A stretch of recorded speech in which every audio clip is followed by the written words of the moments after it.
Ryan, how did it go today? You went to the employment office, right? Find anything good? Nah, I didn't go today. Excuse me? Why not? Didn't you call out from your shift specifically for that? That was the plan, but I thought about it and decided now just isn't the right time. Not the right time? You've been out of work for a whole year. When is the right time to look for a job? See, that urgency of yours is really your biggest weakness, babe. My biggest weakness? Right. And yours would be what exactly? Because from where I'm standing, it looks a lot like doing absolutely nothing. People who look like they're standing still are actually the ones diving the deepest, you know. Oh yeah? To me, it looks like you're splashing around in a puddle. That's just the surface. Underneath, I'm going deeper than the Mariana Trench, okay? Life isn't a race, it's a conversation with yourself. I'm getting a headache. You blew off work and the job search, and that's your excuse? It's not blowing off, okay? It's just that my current life phase is different. You wouldn't understand. I'm actually going through a lot right now. Going through a lot? You quit your job, you're barely showing up to your part-time shifts, you don't do any housework. Can you explain exactly what is so hard? The fact that you're even asking that just shows you still don't see the big picture. Doing nothing is actually the hardest thing to do. That is genuinely one of the most ridiculous things you have ever said to me. And you have said a lot of ridiculous things. You only think it's ridiculous because you haven't done the inner work. Most people are too busy chasing deadlines to ever stop and ask themselves what they really want. I know what I want. I want a husband who contributes. That's what I want. See, that's exactly the scarcity mindset talking. You're measuring life in paychecks. Look, you can watch all the self-help content you want. That's your choice. But we are a married couple. You're not some single guy with no responsibilities. Get it together. A social media influencer I follow literally said this: "Don't be a slave to the system." You're still thinking with an old mindset, Amy. You need to upgrade your thinking before you get left behind. Left behind by what exactly? By the new era! Only the people who invest in themselves are going to survive what's coming. You need to level up your mindset and commit to results. You realize you just told me to commit to results while explaining why you haven't done anything for 12 months? Short-term thinking, that's your whole problem right there. I really don't want life advice from someone whose entire personality is motivational poster quotes. You just can't handle real talk. Real talk would be a job application. What you're doing is called avoidance. I'll send you a link. There's this guy online who explains it way better than I can. Completely changed how I see the world. Please don't.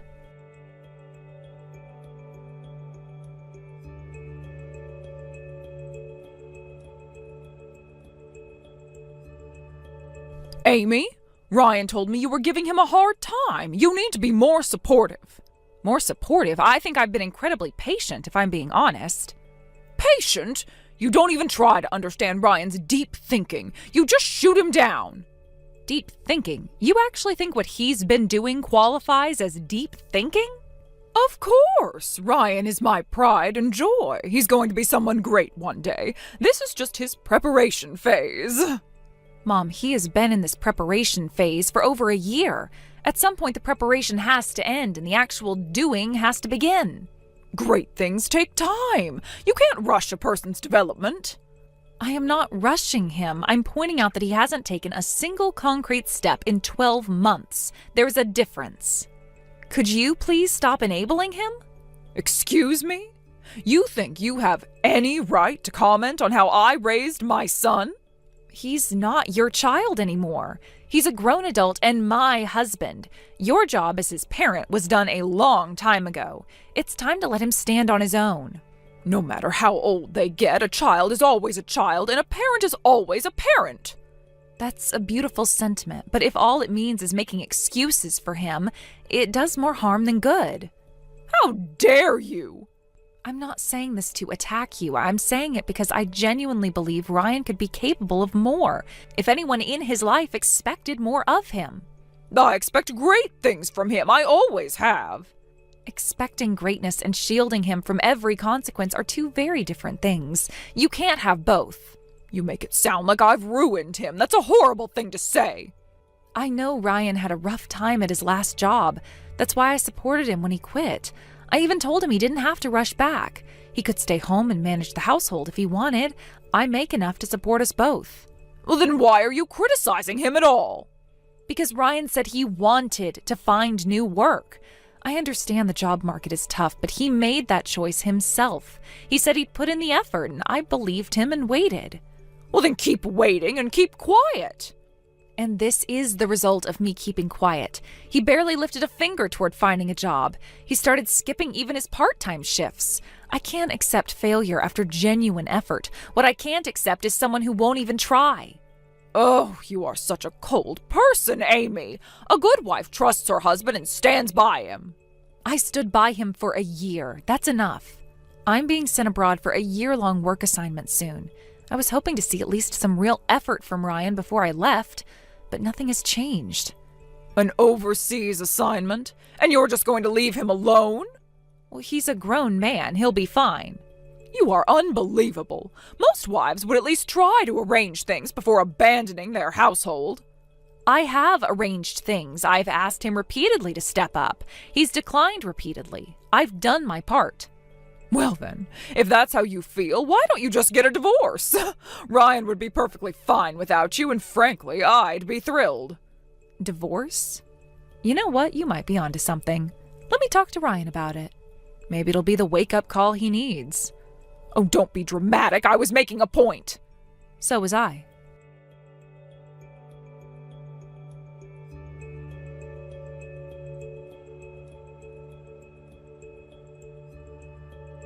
In the end, nothing changed. I handed him the divorce papers, watched him sign them, and still nothing.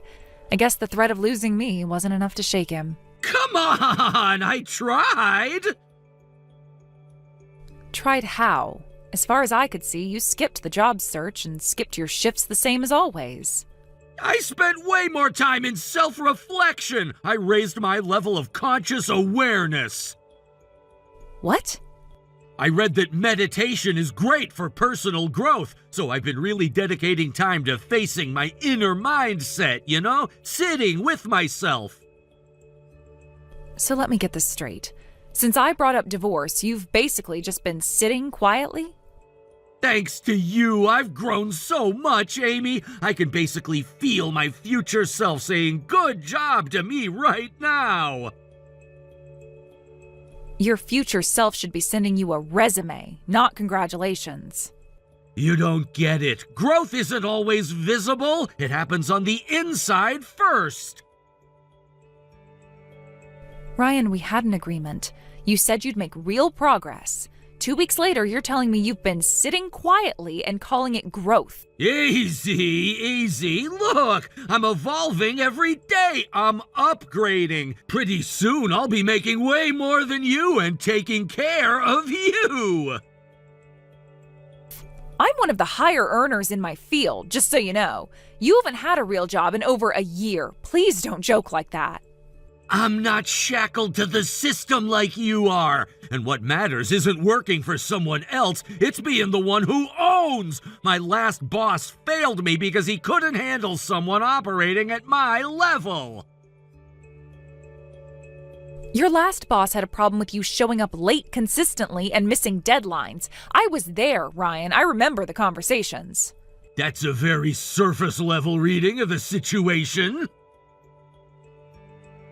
And blaming him for your shortcomings is a very convenient one. People of vision are always misunderstood by people who are still stuck in conventional thinking. It's honestly a pattern throughout history. Please do not compare yourself to a historical visionary right now. I am begging you.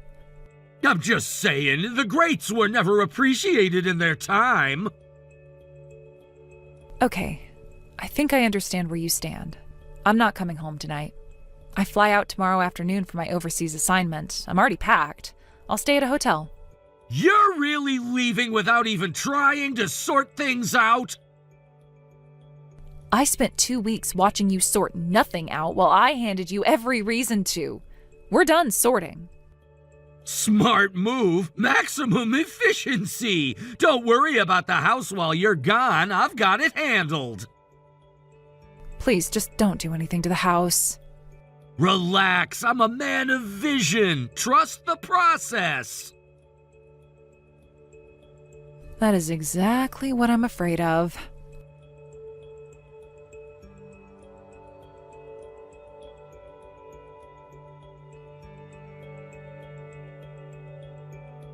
Amy! Welcome home! I've been waiting! Oh, hello. That's it? Hello? It's been a year! Show some excitement! And you never once reached out while you were away. Is that how you treat people? Sorry, I was busy. A whole year and not one message, not even to check in on the house? On me? I trusted you to handle things, as you said. I did handle things. That's actually what I want to talk to you about. Hey, I've got a surprise for you. You're still at the airport, right?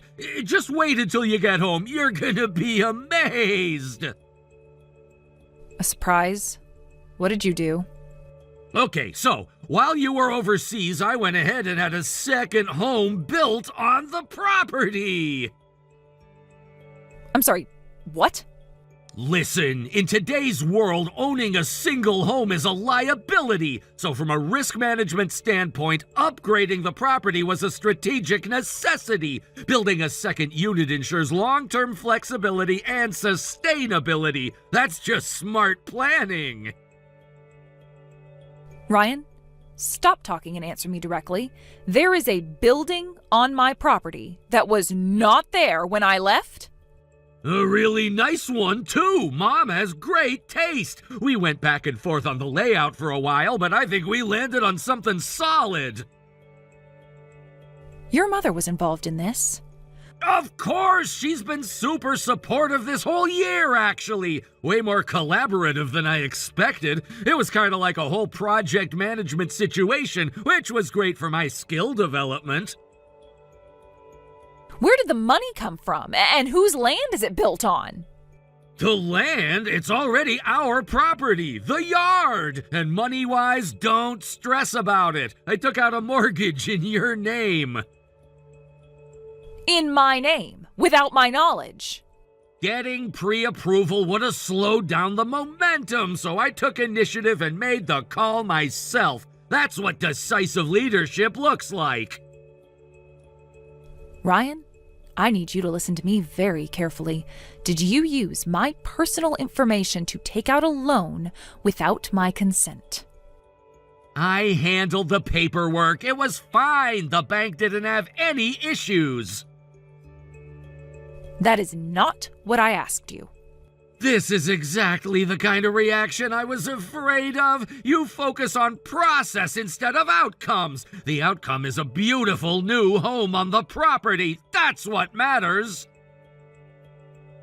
I have no idea what you've walked into. I'll be home within the hour. See? Told you you'd be excited once it sank in. That is not excitement. I'm looking at it right now. When you said second home, I thought you meant a small addition. This is a full structure. Exactly. Go big or go home, right? Well, in this case, go big and go home. How long did construction take?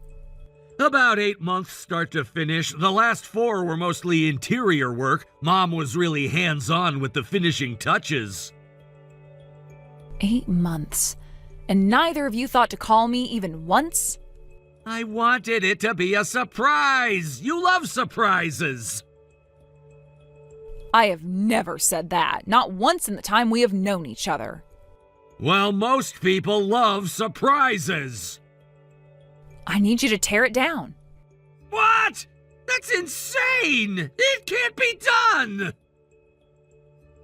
I don't care if it's difficult. Make it happen. This is not a request. You're being completely irrational right now. Maybe take a breath, get some rest after the long flight, and we can talk about this when you're thinking clearly. I'm thinking very clearly, which is why I need to tell you something. What? We've been divorced for a year. What? Well, you signed the papers before I left. I filed them the day I flew out. The divorce has been finalized for 12 months. You're joking! I am not. You are not my husband. You are not my anything. You are a stranger who has constructed an illegal building on my private property using fraudulent financial documents in my name. Tear it down, get off my property. I'll be contacting a lawyer today.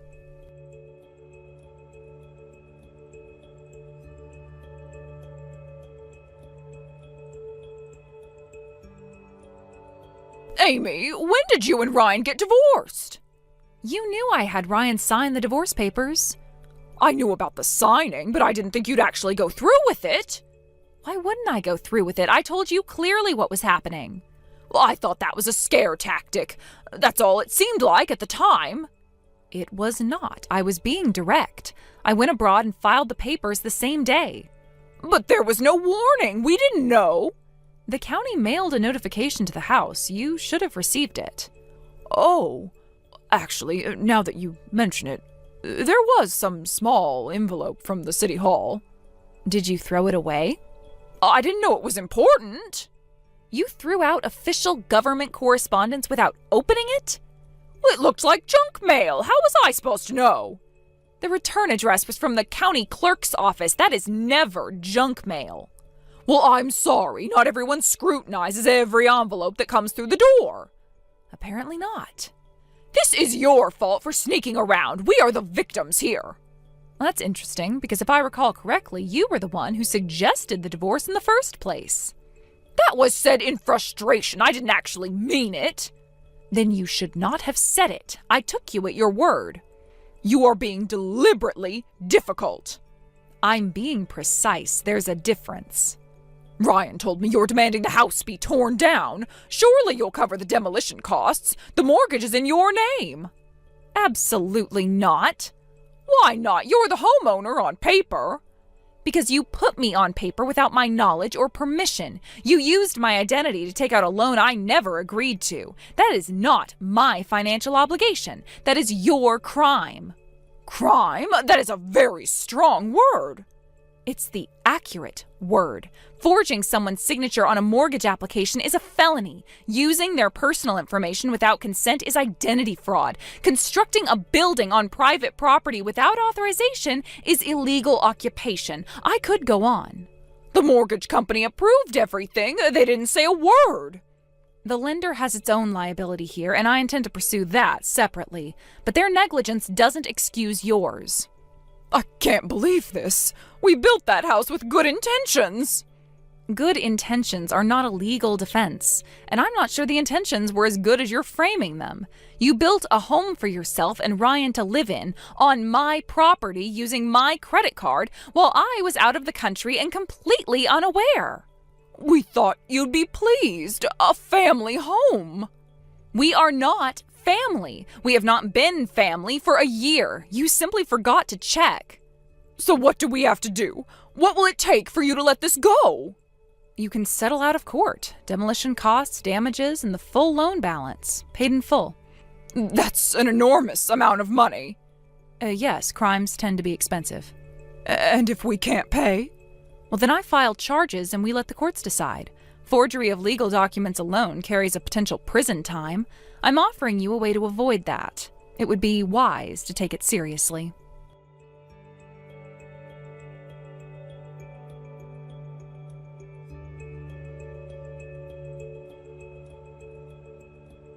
Amy, I was wrong. I'm sorry. Please, just work with us here. There's nothing to work with, Ryan. My lawyer has sent over the settlement terms. Review them. I've looked at them. The numbers are impossible. They reflect the actual damages. The demolition estimate alone came from 3 separate contractors. It's not inflated. I'm not saying you made them up. I'm saying we can't pay them. That's a problem for you to solve, not me. You're really going to do this? You're going to take us to court over a house? I'm going to hold you accountable for fraud. The house is just the evidence. I honestly didn't think the divorce was real. I know that sounds insane, but I genuinely didn't believe you'd filed it. And that tells me everything about how seriously you took our marriage. That's not fair! You signed divorce papers and went back to life as normal. You didn't call a lawyer, you didn't call me, you just continued. You didn't take it seriously because you have never taken anything seriously. I've been doing a lot of thinking this past week. Good. Think about how to raise the settlement amount. Can't you just let me explain how this happened from my side? I know how it happened. You had an idea, you didn't consult me, you didn't verify the legal situation, you didn't think through the consequences. That's how everything in your life has happened for the past 2 years. Mom was supposed to handle the legal part. I thought she checked everything. So now it's her fault? I'm not. I'm just saying we both thought the other person had covered it. Neither of you covered it, and my name is on a mortgage for a building I never approved. The excuses don't change that. Fine. What if we negotiated the amount, came to something more manageable? That is not a negotiation my lawyer will entertain. The figures are what they are. You're enjoying this. I'm not enjoying any of it. I'm exhausted. I came home from a year of hard work, hoping for some peace, and found a construction project and a mortgage in my name. I am not enjoying this. Then show a little mercy! Daily upgrades, remember? You told me every day you were upgrading. All that growth, and yet somehow none of it prepared you for basic legal literacy. You don't have to keep bringing that up! Review the settlement terms. Get back to my lawyer by the end of the week.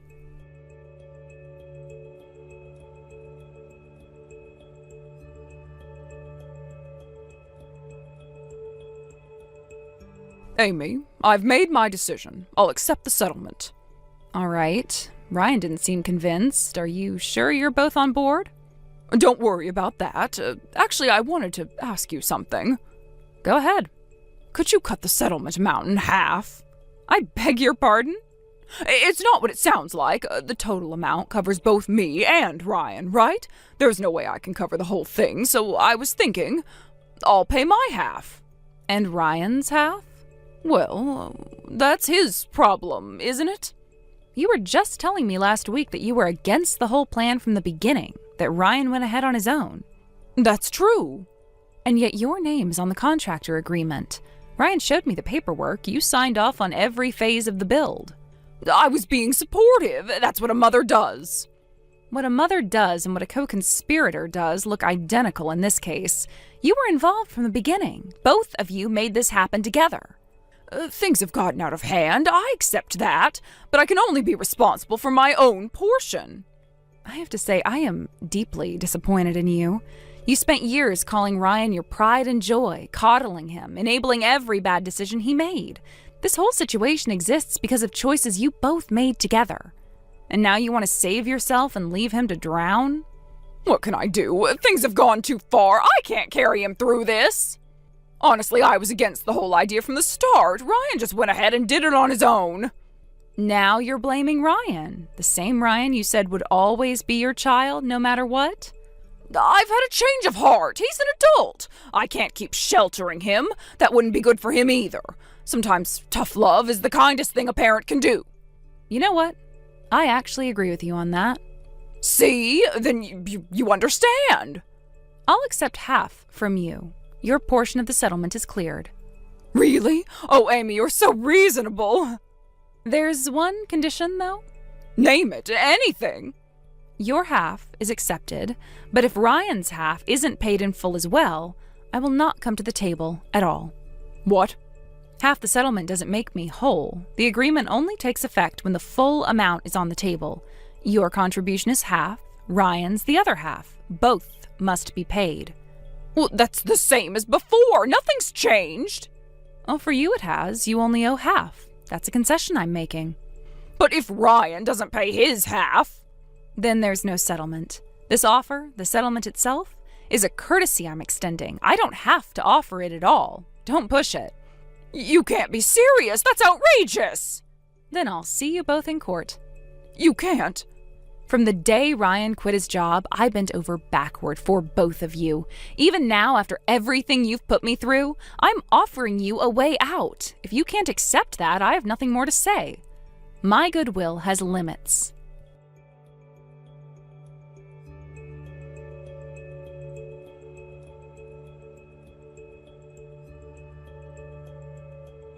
I just got off the phone with your lawyer. We're accepting the settlement. Good. I'm glad. Glad? My life is over! The settlement amount? There's no way we can pay it all! Mom panicked and decided to sell her house, sell the land, and it's still not enough! We'll have to take out loans just to cover the rest! How are we supposed to live after this? At least you won't have a criminal record. Yeah, great, but the debt is gonna crush us either way! This is too much! I'm sorry to interrupt your self-pity, but if there's nothing else, I have things to do. Don't walk away! Do you have any idea how much damage you've caused? You caused this, both of you. That's not... I spent a year watching you throw away every opportunity. I warned you, I encouraged you, I begged you to take even one real step forward, and every time you dismissed me. And still, I stayed, because I wanted to believe you'd change. It was only a year! I was changing. I just needed more time. I know I could have done it! Could have gotten a job? Ryan, only people who take action get results. You took none. I was investing in myself. I was building towards something big. I just know it. Someday and eventually aren't plans. When was your someday going to arrive? Next year? In 10 years? In 20?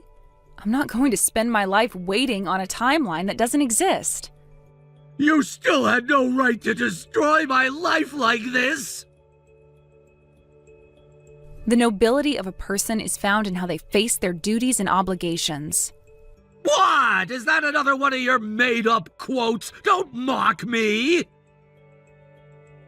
That's Nietzsche. If you actually read anything during your development phase, you'd know him. It means a person's integrity is revealed by whether or not they actually meet their responsibilities.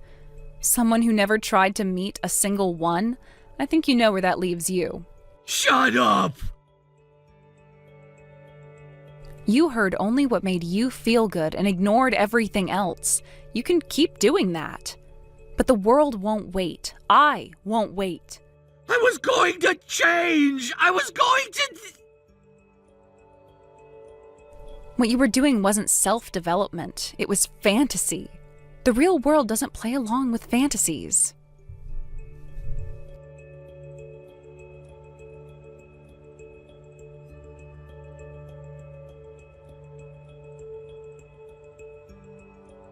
Ryan and his mother ultimately accepted the settlement to avoid criminal records.